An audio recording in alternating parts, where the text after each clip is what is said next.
창조과학 반론 성경 해석에 대한 6번째 강의입니다. 티끌로 돌려보내려 하는 것이 세상 만물이 티끌이라고. 욥기 10장 9절입니다. 기억하옵소서. 주께서 내 몸 지으시기를 흙을 뭉치듯 하셨거늘 다시 나를 티끌로 돌려보내려 하시나이까.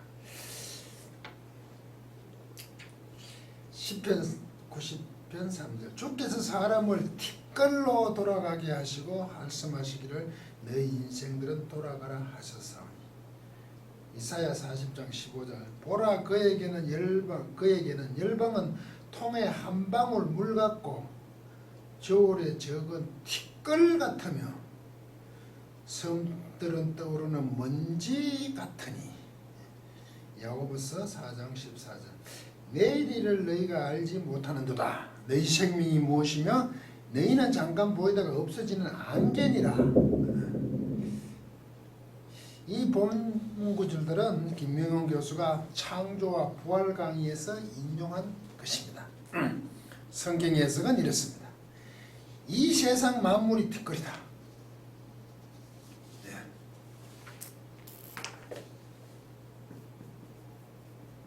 모든 것이 세상 만물은 티끌이다. 이것은 과학적으로 옳은 말이다. 원래 살아있는 사람들이 사라졌다. 원래 살아있던 사람들이 사라졌고, 물론 시간 때문이지만 티끌이다. 맞습니다. 맞습니다.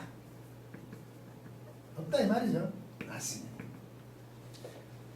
하나님께서는 없는 것이나 빈 것처럼 여기는 것이 아니라 텅 빈 것이다. 텅 빈 것이다. 텅 빈 걸 좋아해요. 우리가 보고 있는 것들은 썸씽이라고 생각하시면 뭔가 썸씽이 있다고 생각하지는 아니다. 맞습니다. 텅 빈 없는 것이다. 그죠? 맞습니다. 하나님께서 원리와 법칙으로 펼치신 것이다. 나싱을 없는 것을 펼치신 거다. 원리와 법칙으로. 하늘이 두루마리처럼 말리고 체질이 풀린다는 것은 그런 의미로 하나님께서 통째로 사라지게 할 수 있다라고 주장합니다. 반론하겠습니다.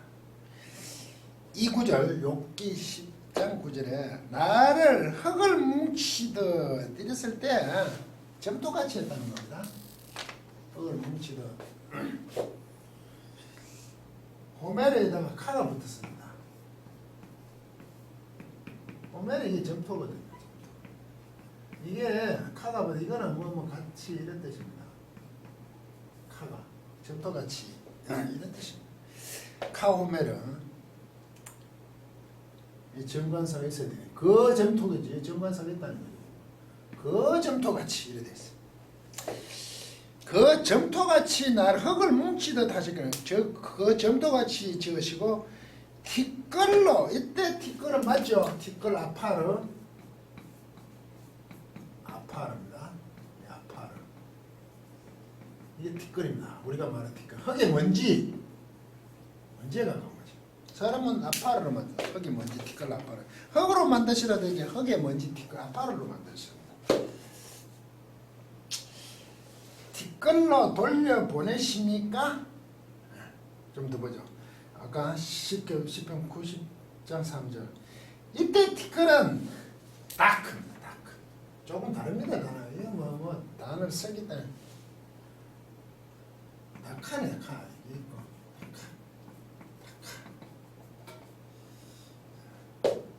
이 다카는 먼지 개념, 가루 개념의 다카의 티끌입니다.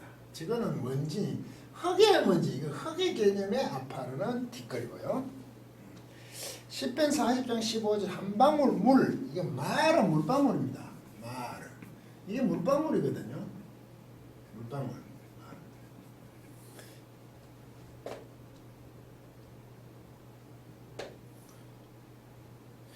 그 다음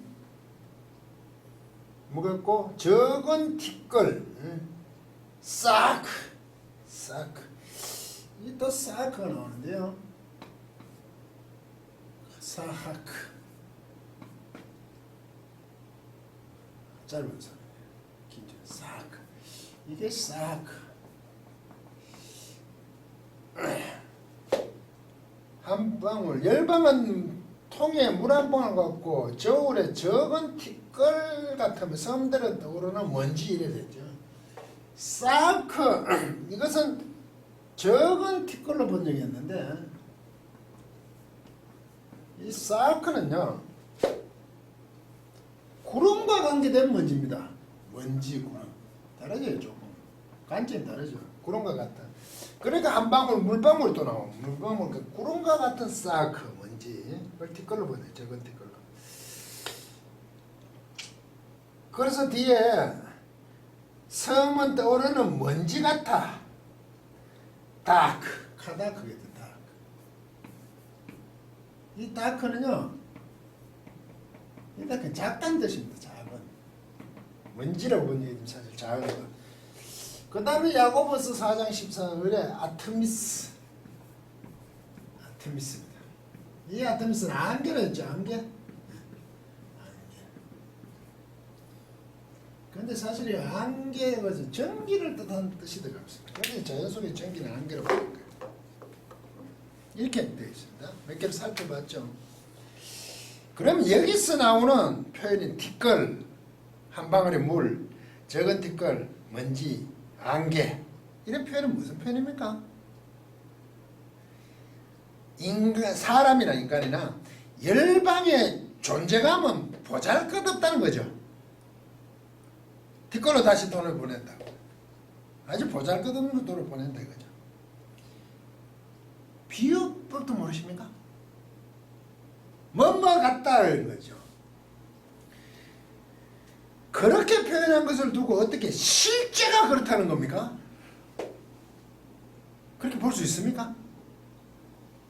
이렇게 볼 수 있냐고요. 세상만 티끌이다. 그렇다는 거예요. 그렇게 그걸 비유법을 그런 거 직유법 보잘것없다는 표현이 아닙니까? 근데 세상 만물이 티끌이다 라고 할 수 있냐고 본문 구조를 가지고요.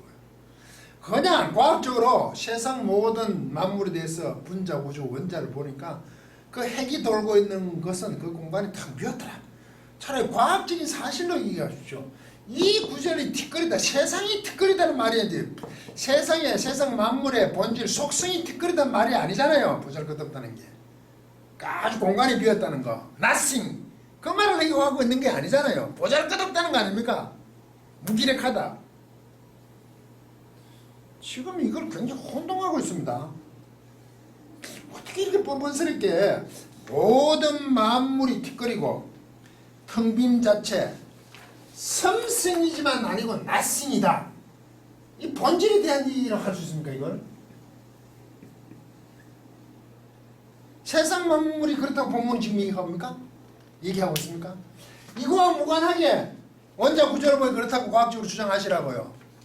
창조과학은 과학적으로 한다고 아주 가져옵니다. 과학적으로 보니까 원자가 돌고 있는 건 내부는 텅 비었어. 원자는 너무 적은데 그걸 알고 보니까 섬신 같지만 사실 낯익이다. 그 공간을 없애버리면 이런 개념이잖아요. 과학적으로 그렇다고 얘기하십시오. 하나님이 지으신 창조 세계 모든 만물들이 과학적으로 알아보니 그렇다고 하나님 얼마나 위대하신 분을 찬양하시면 됩니다. 그런데 왜 이 구절을 가져오냐고요? 세상 만물에 대한 본질에 대한 티끌이라는 얘기입니까 이게? 이해가 안 됩니다 저는. 이게 성경의 말씀입니까? 세상 만물에 대한 속성을 말하는 겁니까 지금? 그래서 아무것도 아니라서 나싱이라서 섬신과 좀 나싱이라서 하나님의 원리와 법칙으로 펼치시면 두루마리처럼 말리기도 하고 체질이 풀리고 통째로 사라지게 할 수도 있다고 하는데 그 말입니까 지금 이게? 이거 왜 이 얘기를 하려고 하는지 아십니까? 이게 창조가 이제 창조와 부활을 얘기하려고 그러더요. 만드심도 그러고 부활이라는 게 또 새로운 어떤 그거니까 하나님이 능력 계시다고 얘기하려고 가져온 것 같습니다. 그러면 하나님은 아무것도 안 하는 것을 창조하시고 사라지게 하시는 분이십니까? 그대로 말하면 지금 하나님을 아주 하찮은 분으로 만들고 있잖아요. 하나님 창조하신 아무것도 안 해. 나싱이잖아요. 아무것도 아닌 걸 했잖아. 원자 사이의 공간 때문에 할 수 있다고 하는 것까지는 좋았을 과학적으로. 그런데 이걸 지금 하나님 아무도 아닌 것을 찾아요. 모든 마음 세상 마음 뒷걸 나싱이니까. 거기는 걸리잖아요. 균형을 잃어버렸잖아 지금. 왜? 성경 말씀과 전혀 보잘것없는 존재와 이방들을 열방들을 설명한 걸 가지고 세상 만물은 뒷거리다. 나싱이다. 그 참 희한하게 전개합니다. 창조과학이 되면 막 이렇게 본문을 인용합니까? 그래서 제가 신학은 있는가 이 얘기를 하는 거죠. 이 본문 구조가 무슨 상관이 있냐고 이게. 에? 세상 만물이 나싱이라는 거. 원자가 돌고 있는 그 안에 더 빈 공간이라는 거와 이 본문과 무슨 관계가 있냔 말입니다. 여러분 이 해석을 어떻게 생각하십니까? 모든 성경이 이렇습니다. 해석하는 방법이. 왜? 목적론적으로 보기 됩니다. 새로운 해석이라 신선하고 탁월함으로 보이십니까? 이게 전혀 관계 있는 얘기를 하는데 이게 탁월합니까? 신선하고 탁월하다고 하려면 성경은 언제나 깊이를 더하였을 때 하는 말입니다. 착각을 하고 있어요. 처음 들으면 신선하고 탁월하다 그래요. 엉뚱한 것을 도출해내면 신선하고 탁월한 것이 아니라 엉터리라고 하는 겁니다. 전혀 관계없는 것을 끄집어내잖아요. 이게 창조가 심오하도다 제정신이 아닙니다. 왜 이런 해석이 나왔을까요? 모든 성경 구절이 같습니다. 창조과학이 창조와 부활을 가기하여야 합니다. 그런데 하나님의 창조와 부활에 대해 사람들을 이해하기가 쉽지 않죠. 창조, 부활, 그렇죠. 심지어 부정까지 하지 않았습니까? 성도들도 창조, 부활 돼봐야 알지. 창조 때 봤어? 맞기는 맞는데 좀 이렇다 이거죠. 그래서 성경에 티끌, 안개, 작은 물방울, 먼지 등이 나옵니다. 옳으니 바로 이거구나. 과학적으로 보면 세상 만물은 성신이라고 하지만 낯이다. 성경의 부활, 티끌, 안개, 먼지, 작은 물방울. 표현이구나. 그래, 그것들은 낯입니다.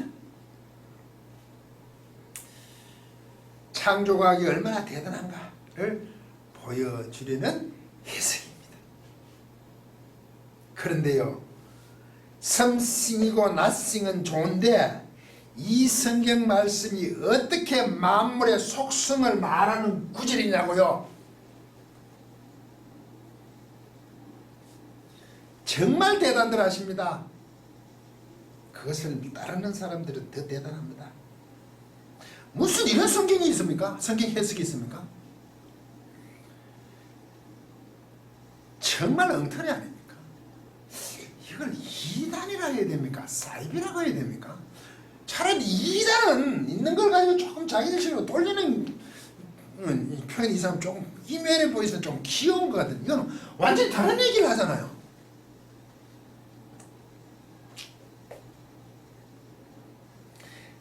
성경 해석의 수준을 보면 민망합니다. 저렇게 해석할 수 있다니 정말 놀라울 뿐입니다. 하나님 말씀이 그렇게 만만하십니까? 하나님 주시는 말씀의 뜻은 안중에도 없습니다. 왜 이 말씀을 하신지는 관심이 없단 말이죠. 그래서 제가 창조과학에는 신학이 없다고 하는 것입니다. 어떻게 이렇게 볼 수 있죠? 본질로 자신들이 아는 창조과학, 소위 과학적인 것으로 판단되면 그것으로 과학으로 밝게 하나님을 찬양하지 않고 자기들이 주장하는 것이 성경 말씀과 일치한다는 것을 보여주는데 참 객관적으로 보십시오. 지금 본 성경 말씀과 전혀 무관한 것을 하고 있지 않습니까? 그게 열광하십니까? 그렇다면 여러분들의 신앙을 다시 점검해 보시길 바랍니다. 성경에서 다시 한번 확인해 보시길 바랍니다. 창조가 하나님 창조 이렇게 감동하지 마십시오. 그 창조가 성경적인가를 살펴보셔야 됩니다. 분별력이 있어야 된다고요. 계속 살펴보시겠지만 창조과학의 해석은 성경이 있는 구절은 그 단어 본문 말씀 가져와버린다. 그 본문 말씀이 무엇인지는 관심이 없습니다. 하나님을 욕되게 하는 겁니다. 끝까지 강의를 들어주셔서 고맙습니다.